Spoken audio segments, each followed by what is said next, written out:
नमस्कार। दैनिक लोक भारती समाचार पत्र के चैनल लोक भारती डिजिटल में आप सभी दर्शकों का हार्दिक स्वागत है। लोकसभा चुनाव नज़दीक आ गए हैं। चौथा चरण जो है उसके लिए कानपुर नगर का चौथा चरण जो है 13 मई को मतदान होना है। हम लोग जा रहे हैं, अलग अलग जगह लोगों से बात कर रहे हैं, जो वरिष्ठ नेता हैं उनसे भी बात कर रहे हैं। क्या माहौल है 13 मई को, कितना मतदान होगा, किस पक्ष में जाएगा, इसके बारे में हमारे साथ हैं वरिष्ठ भाजपा के नेता रोहित सक्सेना जी, जिन्हों को आप लोग देख रहे होंगे, काफ़ी समय से चैनल्स पे दिखते हैं, समाज सेवी भी हैं, समाज के साथ जुड़े हुए हैं और भाजपा के लिए काफ़ी समय से काम भी कर रहे हैं वो, और भी बहुत सारे पद हैं। तो सबसे पहले मैं उनका स्वागत करूंगा अपने चैनल में। स्वागत है सर। धन्यवाद आपका। बात करेंगे लोकसभा चुनाव की चर्चा, हमारा कार्यक्रम चल रहा है।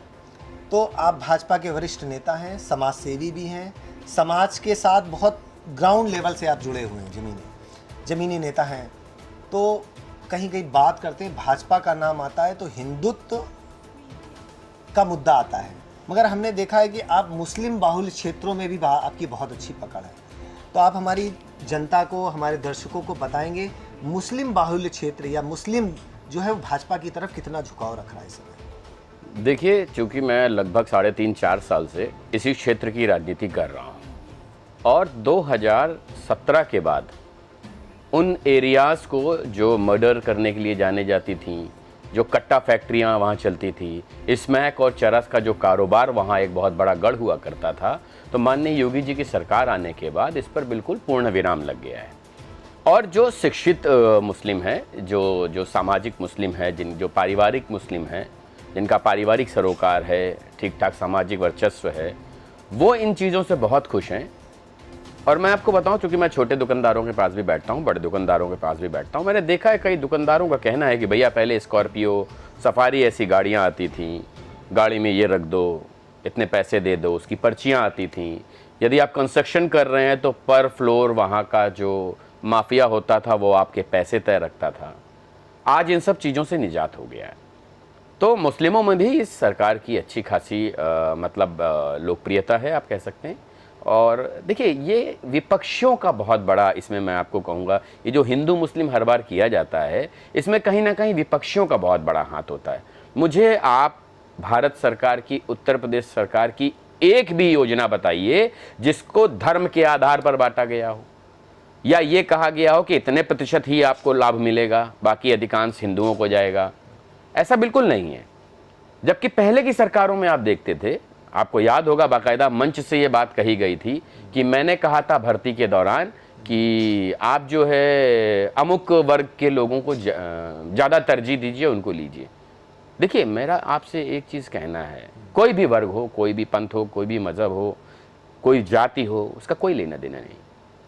लेकिन यदि कोई डिज़र्विंग कैंडिडेट है, कोई व्यक्ति जो कि कहीं ना कहीं उसके अंदर योग्यता है, उस योग्यता के आधार पे वो कार्य कर सकता है, अचीव कर सकता है, कंपटीशन बीट कर सकता है, तो उसको आना चाहिए।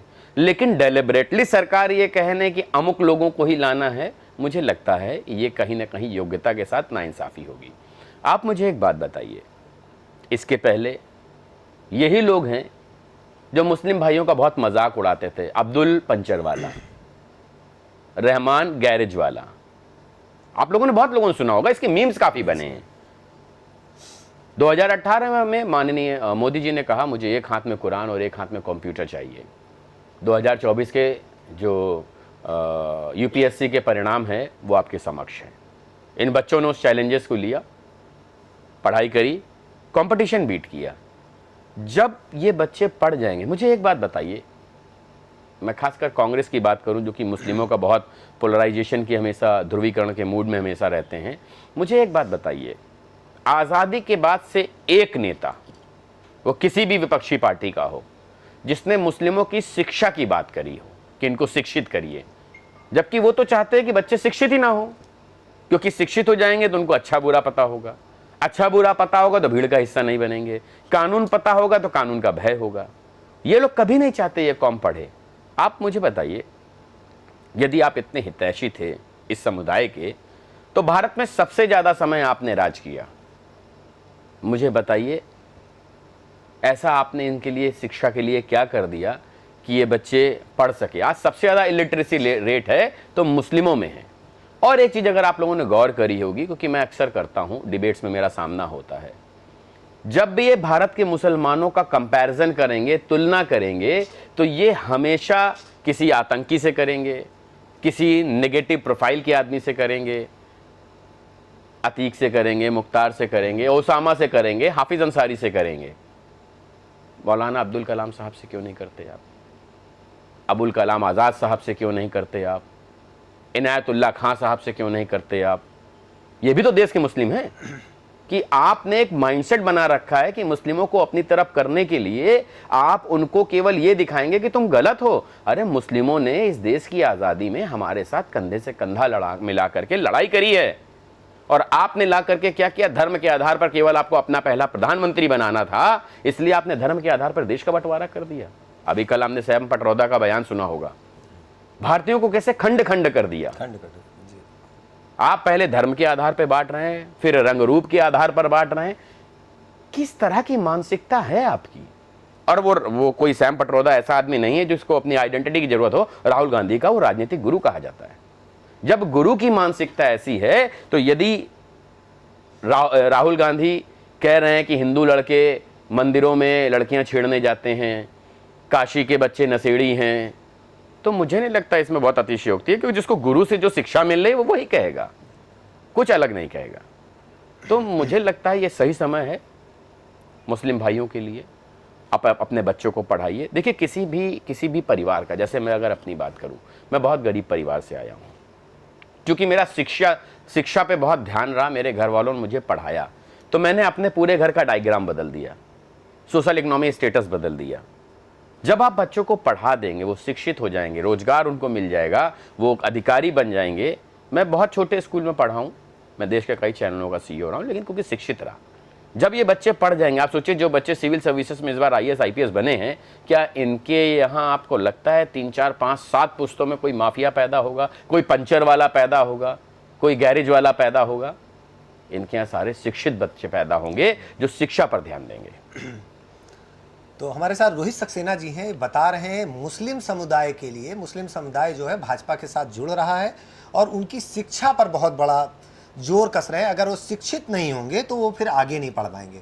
देश को आगे बढ़ने के लिए शिक्षा प्रधानता रखती है।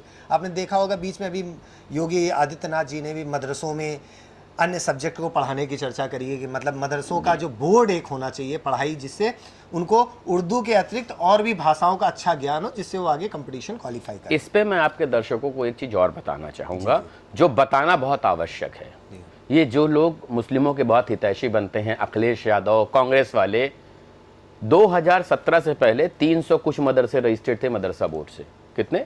300 समथिंग, 380 370 के आसपास। अगर मैं आपसे कहूं, मुझे एक गट फीलिंग बताइए, योगी आदित्यनाथ जी की सरकार 17 में आई और 23 तक के क्या आंकड़े होने चाहिए रजिस्ट्रेशन के? बहुत चौंकाने वाले आंकड़े हैं। 7,500 से ज़्यादा मदरसे पंजीकृत हो चुके हैं मदरसा बोर्ड से। मुझे एक बात बताइए, जो बच्चे मौलवी बन रहे हैं, क्या उनको दुनियावी नॉलेज नहीं होना चाहिए? दुनिया के अन्य सब्जेक्ट्स की नॉलेज नहीं होना चाहिए? और यदि आपका मदरसा बोर्ड से रजिस्टर्ड ही नहीं है, तो बच्चे को जो सर्टिफिकेट मिलेगी वो किसकी मान्यता क्या होगी? बच्चा मौलवी बनता है, मुस्लिमों के धार्मिक कार्यक्रमों में जाता है, उसको 1000 रुपये, 1200 रुपये, 1100 रुपये हैसियत के अनुसार लोग दे देते हैं। क्या उससे उसका परिवार चल जाएगा? यदि आप मदरसा बोर्ड से पढ़ के सरकारी, जैसे यूपी बोर्ड है, CBSE बोर्ड है, ICSE बोर्ड है, इंटरनेशनल बोर्ड है, वैसे ही यदि आप मदरसा बोर्ड से पढ़ के एक सरकार की मान्यता प्राप्त डिग्री लेंगे, तो आपको वहाँ रोजगार भी मिलेगा, आपको वेतन भी मिलेगा। आप केवल टोपी पहन के घूमने वाले नहीं रहेंगे, आप शिक्षित, रोजगार, मुस्लिम मौलवी के रूप में जाने जाएंगे और आपकी ऊर्जा नकारात्मक जगह पे नहीं खर्च होगी। लोक भारती डिजिटल में संस्कार मिश्रा के साथ शिशिर अवस्थी, कानपुर नगर।